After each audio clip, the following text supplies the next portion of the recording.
to another episode of God's Domain.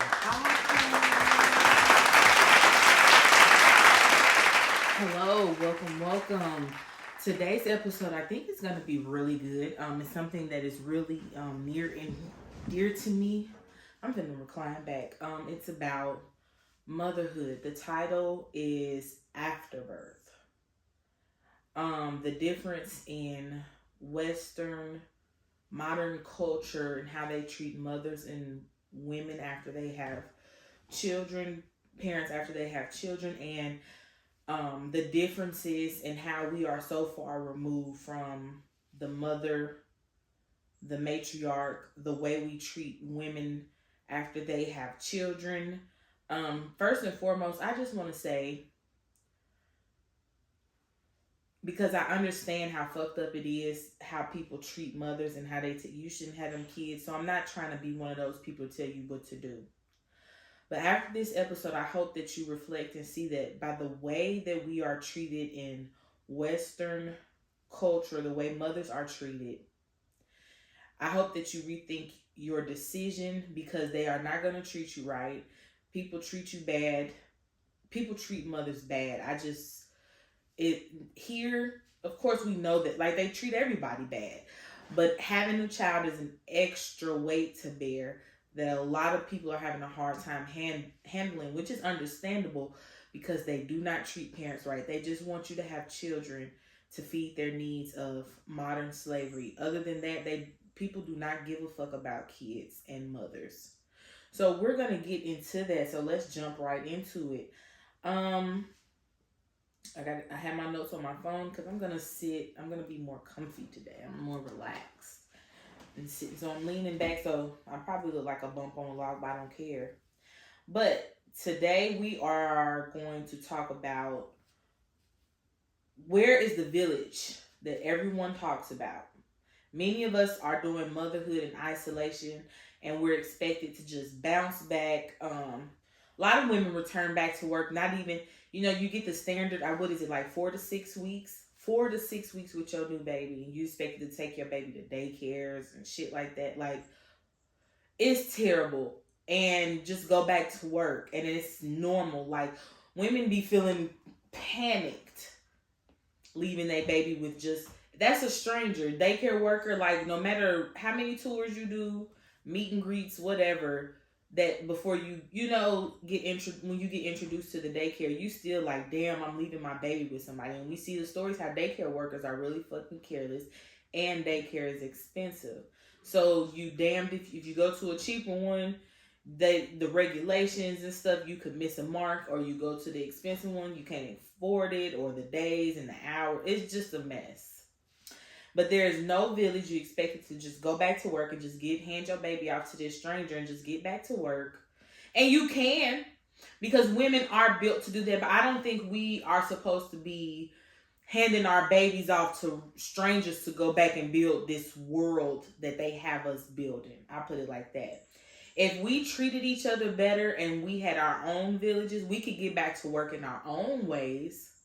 But I don't think if we weren't in this hustle culture, this no disrespect to Rihanna, but just work, grind all fucking day and night to survive here, you wouldn't feel rushed to jump back into corporate, just any job, 9 to 5, whatever job you have. I had my daughter in 2021 because that's what brought about this story. I didn't realize a lot of shit until I had my daughter. And I'm going to have another episode about that, because I know I bring up my daughter a lot, but I had my son at 19, and I was not as aware of the ways of the world yet. I had him at 19. And some will say I've been a good parent, been a good mom, and I've worked hard to try to make sure my son had a better life than I did. But also as well, I know that he was my first child, my starter child, and I had him young as fuck. Like, I saw a video about this child. I think I think they said their mom had them when she was 19 too. So she was like, that's my sister mother. Like, we've grown up together. So I've had a lot of trials and errors with him, not gonna lie. I've tried not to, but I've done, and I went through a lot of things while having him that young. So I would like to, and that ties into this. But I'm older and mature now, and I've just had a new child. My baby's only 3 now, so I can reflect and make comparisons. You know what I mean? And of course, if you know human design, that was all a part of the trial and error of you had this baby and now you know what I'm saying. But whatever, we'll get into that another time. But I was expected to just go back to work. Well, I talk about that. What did I probably just jumped off that, but it's just a difference. And I've explained that to him as well. Like, I wish I could have brought him along now to where I'm older. You have more money. You have more wisdom. I had him young. He was on my hip while I was out in the streets. Not gonna hold you. But, so women are expected to bounce back and go back to work and just smile and just bear it. And that's just not normal. So we're going to look at how other cultures take care of mothers after birth and how Western systems, especially here in the U.S., of course, that's where I am, how they just are terrible with it. Like, I went back to work and I breastfed. So, of course, you have to pump. I had to pump in my car because my job did not provide a safe space for me to breastfeed. Some would say that is a lawsuit. I don't think that you can sue them, or I don't think anyone cares. We would call OSHA, we would do all types of stuff. It was a very unsafe work environment. But for me to I couldn't pump there was no break room. There's nowhere for me to pump safely in a clean area to pump my baby's milk. That irritated me one and of itself. So I'm going to start with, because I want to the reason I really wanted to discuss this is because I see a lot of women sad. Of course, nobody told me this. So I'm going to tell you right now. People do not treat you right after you have a baby, and it should stop you right there in your tracks. Your life as you know it is over. And I'm not saying that so that you can resent your child, because it's not your child's fault. Children can bring joy. But under the circumstances, first of all, have you healed and really settled in and figured out what motherhood entails, first and foremost? Second, do you really have the support system that you think you have? Do you really have it? I thought I had one, especially even if it was just my mother. But it turns out that she wasn't as emotionally mature as I had hoped she had grown to be. I thought that she had. It was just... That's why I said my daughter awakened me to a lot of things. It made me even flash back to my childhood being a little girl, raised with her, and just how neglectful and irresponsible parents are. And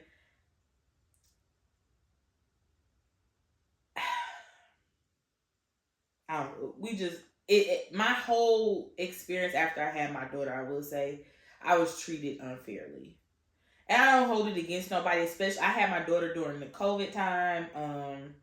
It was a lot going on there. So I understand, I give grace and understand that people go through things too. But the people that were closest to me really let me down, and I feel like they could have done better.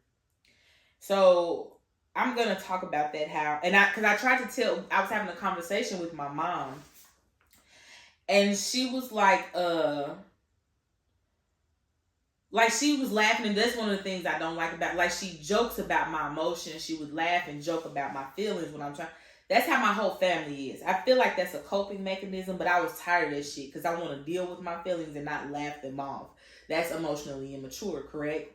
So we were just having a conversation about, because my daughter at this point, she was like a little over 1, 2. And just going over how stressful it was after I had her. She was like, yeah, that nigga was stressing you out, talking about my daughter's father. And I was like, no, it was y'all. Because initially, like me, I had gotten to the point, because I was deep into like my studies of womanhood, motherhood, and I had already gotten to, I won't say the occult, like learning about divine womanhood, rather, right? So I knew what motherhood was. And I knew that men they can't really do it. It takes a really elevated, enlightened man to really be a parent. They can't do it. And that's just nature. So I don't hold nothing against them, but we see it in nature as well. Like the males are not as involved as the women are. The women build the villages, the women get the food, the women do the work. Because we support each other. And the females, the ants go marching one by one. Them is the females taking care of the queen. And the bees and the lionesses. It's a whole documentary. I gotta look up the name. I'll probably put it in this title. On the Discovery. I forgot. Is it Discovery? I forgot. But it talks about the matriarchy of, like, in nature. We are so far removed from nature, it's ridiculous. But back to the conversation I was having with my mother, she was like, that nigga was stressing you out. And I was like, no, it was y'all. Because I expected more from y'all. She said, no, it was y'all, bitch. It was y'all. Y'all were, and some of it I felt it was partially intentional. Because ain't no way motherfuckers was acting the way they was acting. But I ain't going to spill all the tea on here. I'm not going to get into all of that. But I was treated weird. It was just, I'm not even gonna say bad, like but motherfuckers was acting real fucking weird. And I feel like, especially in Black womanhood, our foremothers have been really mean and nasty to us, and our aunties and sisters. It's so fucking toxic. God bless you if you had good experiences with your mothers and aunts and all of that stuff like that. I really don't think you have, because I feel like a lot of Black womanhood, y'all don't even realize how fucked up and toxic our relationships are amongst ourselves. It's ridiculous. It's so disgusting. But the women were really nasty to me. Like my aunt, in the beginning of my pregnancy, she was like, oh, I'm so excited about it. I'm not going to miss this one, because she wasn't there when I had my son. But I couldn't even call her and talk to her sometimes. I wasn't trying to vent and dump on her, but she would never answer the phone when I call her. And the first thing she says to me I'm like 8-9 months pregnant. And she was on the phone with my mom, and she heard me ordering pizza. And the first thing she said to me during the whole pregnancy, tell Stacey don't be eating all that pizza, because she's got to lose weight after she had that baby. Bitch, first of all, fuck you. That body shaming shit, my family, the women in my family have a real weird body shame fascination. It's ridiculous. But first of all, bitch, what? My grandmother, even when she got there, my baby was 4 months old. I'm breastfeeding, dumping milk. You look good, Stacey. All you gotta do is lose that belly. Bitch, fuck you. Lose yours. And I'm just being real. Lose yours. You've never lost yours since I've known you. But why what the fuck is that? And then people laugh it off, and it's just normal. Why are you commenting on my body? Why are you not saying, girl, I'm proud of you. You breastfeeding that baby. You dumping them. Let me help you. Let me make you some fucking soup or something. Let me make you something to eat. And I know everybody say the women, the Black women in our families and stuff, they tired. Bull fucking shit. Bull fucking shit. Bull fucking shit. Bull fucking shit. Bull fucking shit. They lazy.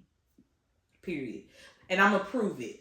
Because the different cultures, and then I tried to tell my mother also, another conversation we had. I'm bringing her up because I want motherfuckers to realize how far removed and mean they are. Okay? It's not just my personal feelings. It's just women do not like themselves. Therefore, they treat other women badly. So I'm bringing these conversations up so people can actually sit and think, marinate, and heal.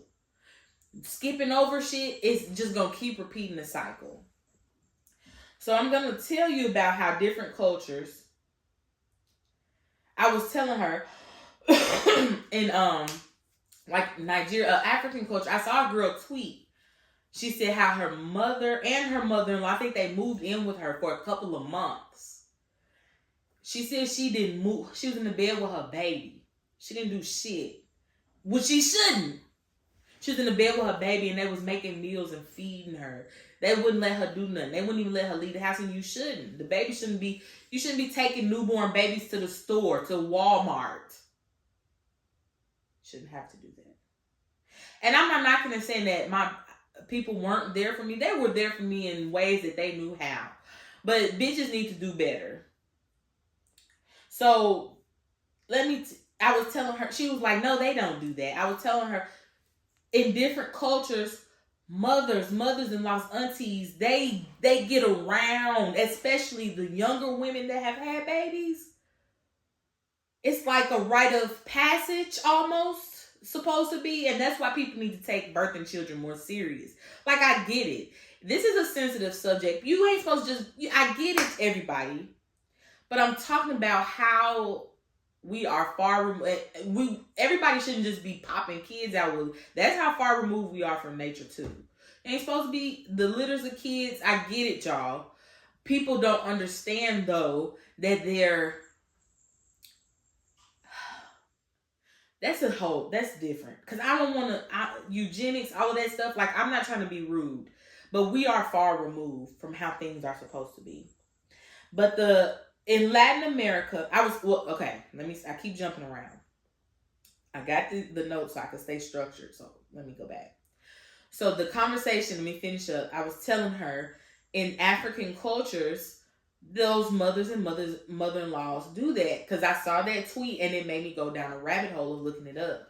And I was telling her about it. And I guess it triggered her to feeling like maybe she did something wrong or something like you can't come to them and tell them something because everybody's so, I didn't. No, bitch, let's just talk. And just not do it no more. You know? So the thing was, she was like, they don't do that. Don't nobody be doing that. Just gaslight me. Like, all my life, every time I try to provoke conversation of people changing, it's just, that's why I don't talk to nobody. Like, you're not going to tell me that what the fuck I'm saying is wrong, because before I brought it to you, I looked it up to make sure I was right.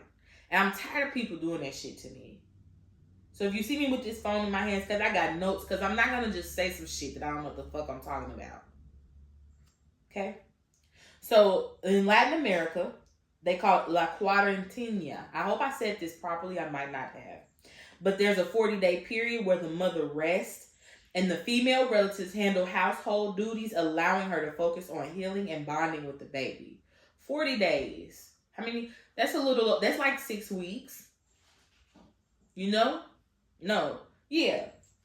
In China, sitting the month. They call it, it's Zuo Yuezi. I need to look up the pronunciation, but it's called sitting the month. It's a month-long confinement where the mother follows a specific dietary and lifestyle practice to restore balance and health.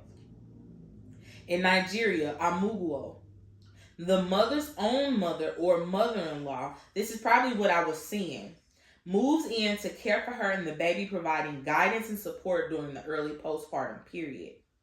In Malaysia, Pantang period, a 44-day confinement involving specific dietary restrictions and traditional practices aimed at restoring the mother's health. Practices include a lying-in period. Oh, I'm sorry, I skipped the name. In Native American traditions, practices include a lying-in period, ritualistic bathing, and ceremonies to support the mother's recovery. These are articles that I have sourced and cited. I'm going to figure out a way to do a document or something, because I don't like when people tell me I don't know what the fuck I'm talking about, because I know what I'm talking about. We are far removed from treating people properly, and it's terrible. And how now in modern culture, we are isolated. I was alone, and I had just brought my baby home, and I was at home by myself for a while. I wasn't expecting her father. No matter the circumstances, I didn't even really, I'm not going to hold you. I had just moved into my house. I wanted to be by myself. I was considering myself a boss bitch. Like, I don't need no nigga. I'm going to bring my baby home to my mama. My sister said she was coming to visit. Like, my family. Like, I don't need this nigga. And my best friend. I'm fine. I'm having a girl too. I don't want no drama. I love this. I'm happy about this. I'm having a girl. This is beautiful to me. And I knew it from the moment I found out I was like, I'm having a girl. Like, I knew, I felt the vibes, like, and it was always, it just felt different and beautiful. I can't explain it. I felt that shit. And I didn't want nothing to ruin it. But it wasn't anything he did to irritate me. I expected that because he's a nigga. But the women are trash to each other. Period. I don't care. And we need to do better. Myself included. I've been a bad friend sometimes. I'm pretty sure somebody could say some things. I don't know, like, but we need to talk about it. And I have sat and really reflect. I got journals on sitting trying to figure out where I went wrong or how I caused strife to get people to, be annoyed with me. The shadow work you have to do because nobody's perfect. But there is a deep-seated weirdness between women, especially women in the families. There's this weird hatred going on amongst each other. And it needs to be fucking discussed. And we need to fix that shit because it's terrible. And we fucking up our young girls. They need support. They need villages. The more, the merrier. They don't need us nitpicking their bodies. They don't need us nitpicking them about their interests. We need to do better by our children. We can't do that if we are walking around being miserable, hateful bitches all the time. So, I was also one time in a live chat. I haven't seen her in a while, but she was talking about how women need healing spaces because we were discussing how we understand how our mothers were failed when they had us. Ooh, my alarm went off, y'all. But we were talking about how our mothers also were failed when they had us. And that's probably why a lot of the trauma we had going on, where it stems from. Because I know my mom did. My daddy treated her bad. That's why I knew I didn't want that nigga around. Like, no, I'm not doing that shit no more, right? So she, we were talking about how women we need retreats, we need spaces, we need centers if women are going to be having children. Like, and I think they do have some of those. I don't know if they have those here in the U.S. I think those are in other countries. But like retreats and spaces, we need spaces for women that are child free to heal. Like, you need somewhere to stand in the field and scream and yell and holler. But imagine if a woman had a baby and she could just rest in the room and there was nurses that could actually be trusted to help her with the baby and the feedings, help her learn how to breastfeed, bring her those healthy, nutritional foods so she don't have to get up and cook and clean. Like, a good area to rest and bond with your child. People don't have time to bond. You don't even know your children, right? People don't have time to bond with their babies. That's people always in a rush to hurry up and put the baby in another bed. I think a lot of cultures sleep with their babies. Because SIDS is a touchy subject, but parents are worn the fuck out. And a lot of parents so worn out and sleepy and rolling over on their babies and stuff like that because you tired as fuck and you don't have that support. But my baby slept with me, right? And I know a lot of people not gonna like that, but my baby slept on my chest. She slept with me. Not gonna lie, and she stressed me out too, but sometimes I was so tired, but I had to be at work at 4 a.m. sometimes. But she's still to this day live in my skin, but I don't mind that. That's my kangaroo. That's my Joey. I'm the kangaroo. She's supposed to be in my pouch. That's my baby.